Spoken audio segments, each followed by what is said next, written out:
welcome Mr. Stephen P.Wilson. Mr. Wilson is CEO of LCNB Corporation, the holding company for LCNB Bank and the Dakin Insurance Agency in Lebanon, Ohio. Mr. Wilson also serves as chairman and director to both companies. He's here to testify on behalf of the American Bankers Association.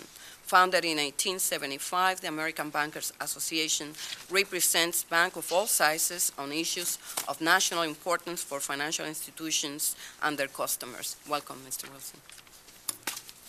Thank you. Madam Chairwoman and members of the committee, again, my name is Steve Wilson. I'm from Lebanon, Ohio. I'm chairman and CEO of LCNB National Bank.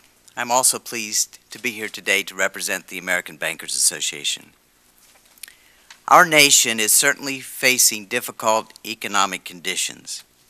It will clearly take time to work through these problems. We need to collectively look for solutions that will ensure a fast recovery. I have always believed that we must be realistic about the present and hopeful for the future. Hearings like this allow us to discuss these issues and work together to restore confidence in our financial system.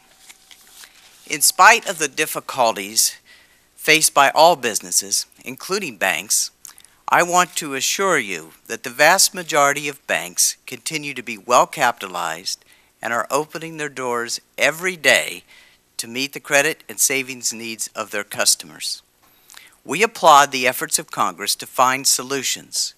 Although these actions are not ones that were requested by the regulated banking industry, we believe that they help unfreeze financial markets and help make credit available to consumers and businesses on Main Street. The focus on credit to small businesses is particularly important, as they are the drivers of new ideas, new employment, and new economic growth. For banks like mine, small businesses are our bread and butter, and banks throughout our country continue to make small business loans. However, the demand for small business lending has fallen in recent weeks and is most pronounced in the areas of the country hardest hit by the housing downturn. For example, in my area of Ohio, there are 3 plant closures that are expected to happen soon. That will eliminate 13,000 jobs. This will have a major impact on our region. So ensuring that adequate liquidity and capital are available during this time is critical to maintaining the flow of credit to small businesses. The Emergency Economic Stabilization Act contains some provisions that should free up capital. Community bankers remain concerned about whether the Troubled Asset Relief Program can help them, and indeed perceive that it may even do them harm. Banks will consider carefully its structure and its pricing. In addition, they believe that using TARP funds to guarantee loans would be more effective. This would leave the relationship between the bank and their customers intact and put a floor on losses, thus freeing up capital to meet new loan demand. Moreover, while the root of the current problems has been residential mortgages, the economic disruptions are spreading into the commercial real estate and into the small business lending area. Thus, TARP funds should be available to purchase or guarantee a broader class of loans.